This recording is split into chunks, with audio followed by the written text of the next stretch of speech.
Listen, I didn't think that the culture shock of joining RedNote would be watching grocery hauls. Chinese grocery hauls are insane because they can actually afford food. You guys, you guys, what one woman, it would have cost me, oh my God. This is so sad. America is, I already knew, but it's like so sad. We're such a sad excuse for our country. 抖音 Hi, I'm Carl Zha, your host to the Silk and Steel podcast. By now, I'm sure you have heard tons of Americans have fled TikTok, fleeing the incoming TikTok ban that's going into effect this Sunday, and they're joining a Chinese social media app where 300 million Chinese users are surprised to see them join their ranks. The American people are now trolling the American federal government, and you're never going to believe how. Okay, you've probably already heard. So everybody's moved over to a different app, with the impending ban of TikTok over security concerns, even though they said the quiet part out loud when it came to an interview in which they directly stated that this was to limit Palestinian content. Everybody's moving over to a new app. Chinese TikTok. Yep, welcome to Redbook. Over 100 million Americans today alone have downloaded this app. And now it is charting #1 in social media apps. Not just social media apps, though. It's charting #1 in all apps. Now I can imagine that their panties are currently in a bunch. And say if you were the kind of person that wanted to make that worse for them, I invite you to join me in trolling the crap out of our government. Now, what are the community guidelines over there? I have no idea. But I'm about to find out. And I may very well be the reason that some community guidelines get started. Let's find out together, shall we? This one's for you, Blinken. Actually, it's not 100 million Americans that joined the RedNote. RedNote has reported 1 million new American users, and the hashtag TikTok refugee have been viewed 100 million times in RedNote. After 1 week of amazing Sino American cultural exchange, now this American Chinese exchange is entering into a very dangerous phase. Now they're comparing their medical bills and grocery expenses. Take a look. Hey, US government, you have some explaining to do. So I downloaded the little red book and I made a new bestie. We were just talking about the differences and similarities between China and the US, and she ended up going to the market and sent me a picture of her local market. I picked what was familiar to me and what I knew, and that was corn on the cob. I seen that 1 kilogram, which I found out was 2.2 pounds, was 6.90 yen. So I went on Google because it's free, right? And I looked up to see what would that be in US dollars. 94 cents. 94 cents. What would it be here in America, you might ask? When you do the math, $7. Is this what they don't want us to know? What he's presenting here is that 7 RMB buys you one corn on cob in China, and $7 buy you the same corn on cob, 1 kilo corn on cob in United States. That tells you 1 RMB has the same purchase power in China as $1 in United States. So a Chinese person making monthly salary of 10,000 RMB has the same purchase power as American worker making $10,000 a month. Now, not that many people, mind you, make $10,000 a month in America. Now, the craziest part about this is that China actually imports corn from United States. If you look at the trade data, corn is among the top 7 export from US to China because the US ban on high-tech semiconductors to China. Now the trade figures from US to China looks like that of a third world country to a developed country where US exports raw commodities to China and getting manufactured goods in return. So soybean tops the chart, but at number 7, United States export about $5.7 billion worth of corn every year to China. The corn produced by United States is heavily subsidized by the government. Okay, don't call that dumping. This is to help the American farmers, and so those corn now shipped over China, and then appears in the Chinese grocery store somehow is much cheaper than the same corn that would have cost in an American grocery store. Now think about that. Hello fellows, in my last video comments, some of you share your medical bill and that the cost of ambulance shocked me, man. Look at this, $9,000 for an ambulance and the insulin. That's like 3 months of income for an average American. And this, $900 just for an appointment and painkillers. In China, it only costs about $10. And this, in China, we never worry about the ambulance charges. Today, I will show you how much the ambulance costs in Shanghai, which is the most expensive city in China. Let's look at this table I made by using the official data. You guys can take a screenshot for later review. This is why some Chinese followers commented yesterday, it only costs around $50 in China for ambulance services, you know. Those politicians should have taken care of your people first. At the end, salute to Luigi and wish the best to y'all. Please follow me for more sharings from the other end of the world. Bye-bye.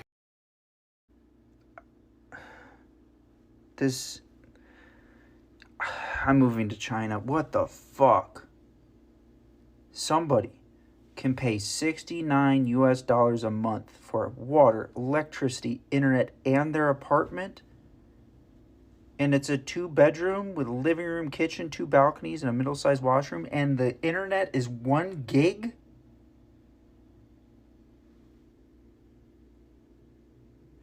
That's like 1 month of rent. Sorry, 1 day of rent in a 1-bedroom here in California.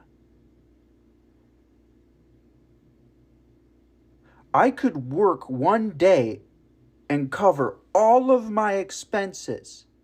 I could work 1 12-hour day at $5 and cover rent for the fucking month and utilities. You gotta be kidding me. Why are we not revolting in America right now?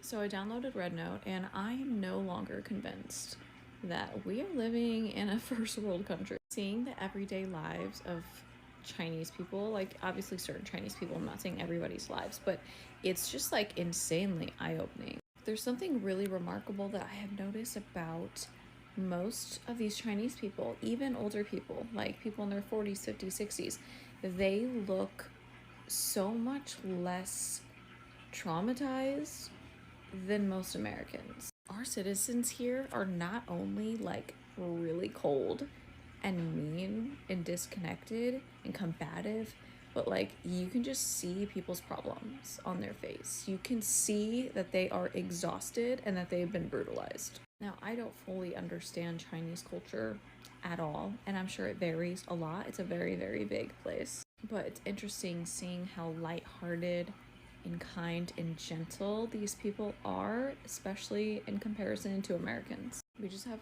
so much dark energy plaguing this country and plaguing the people, and it's just like, I don't know if we'll ever genuinely know what is happening. Like, what's happening with our government versus other governments. Is everyone lying to their people?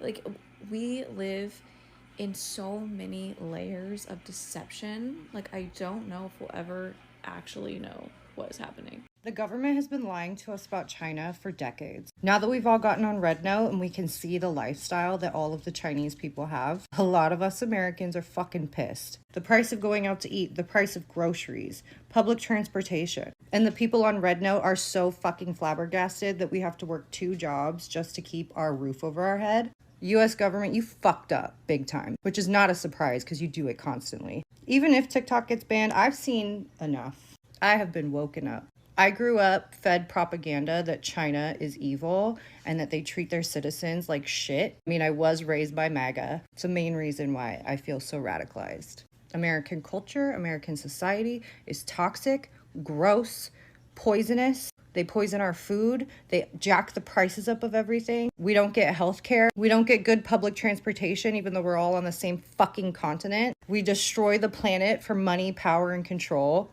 Our government is funky as fuck on the left and on the right. Don't get it twisted. This is a class war, and I will not be giving this fight up. We deserve sovereignty. And now it's the Chinese term to tell the Americans that they're not really free. Take a look. The Chinese said that Americans are not free because the American TikTok refugees asked the Chinese, what stereotypes do you have about us? And I'm thinking they're going to say, like, we're fat and we like junk food. No.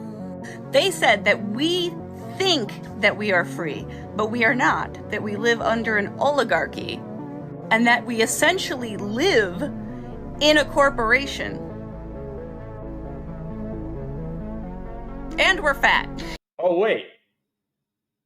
Biden said the same thing. Take a lesson. An oligarchy is taking shape in America of extreme wealth, power, and influence that literally threatens our entire democracy, our basic rights and freedoms, and a fair shot for everyone to get ahead. We see the consequences all across America, and we've seen it before, more than a century ago. But the American people stood up to the robber barons back then and busted the trusts. They didn't punish the wealthy. They just made the wealthy play by the rules everybody else had to. Workers want rights to earn their fair share. You know, they were dealt into the deal, and it helped put us on a path to building the largest middle class, the most prosperous century any nation in the world has ever seen. We've got to do that again. It's almost like he has nothing to do with that. Wonder who was the president of the United States for the last 4 years. So I don't even care what I look like because I want to make my first video on here. I never really made many videos on TikTok. But I am a TikTok refugee from Wisconsin. Ni hao. But I'm crying right now. I don't know if you can see that I am I am crying right now because I have realized in just the little bit of scrolling that I've been doing is that I'm pretty sure the United States has lied to us about who China is. They've always told us very mean things about you guys and about your country. And just my experience on here so far, I have seen and heard such grace and such welcome. Well, I gotta tell you something. We have been fed so much bullshit. You really need to go and sign up for RedNote. Just go and peruse the site. It's mind-blowing. The kindness, the generosity that the Chinese people are showing to the Americans who come on there, the way they're welcoming them. Yes, they're asking them to follow the guidelines of their app, which is standard practice.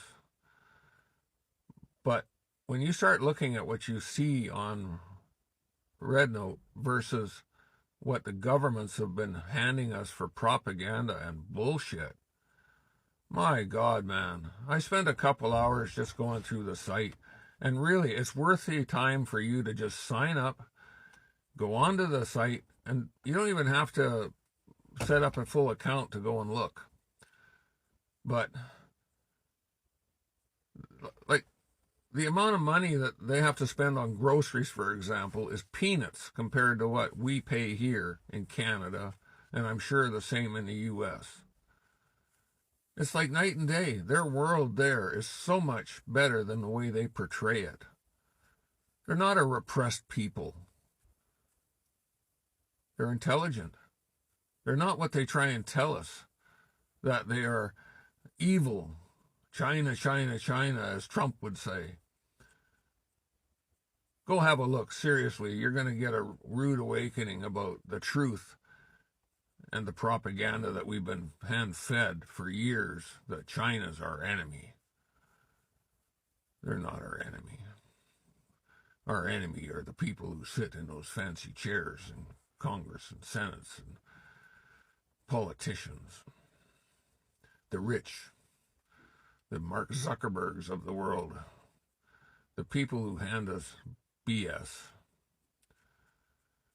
I have to say that I got an education in the last 24 hours, just going through that site, watching various videos. Now, it's not TikTok. It's more of it's slightly different than TikTok, but it's good. And it's unbelievable to see how many people will welcome you. Go have a look. Take care, my friends. God bless. And let's put an end to the government's nonsense, both Canada, US, and around the world. China is not an evil place. China is not a place where they repress their citizens. I mean, yeah, there's things they can't do and things they can't say. But they live a healthy and prosperous life there. It's different. Go see for yourself. Give me your feedback when you're done. I'm curious to know what you think. Take care, my friends. All the best. 我要恭喜美国政府引起 TikTok 导演。我是要红书上和网友找到了共同点，发现我有很多中国朋友找了很多事。这些工会没有你们，这一切都不可能实现。我爱中华人民共和国。I am looking forward to the continued blossoming of this beautiful Chinese American friendship. And I will continue to bring you the latest update. I'm Carl Za, the host of Silk and Steel podcast. Thank you for watching. Until next time. Bye bye.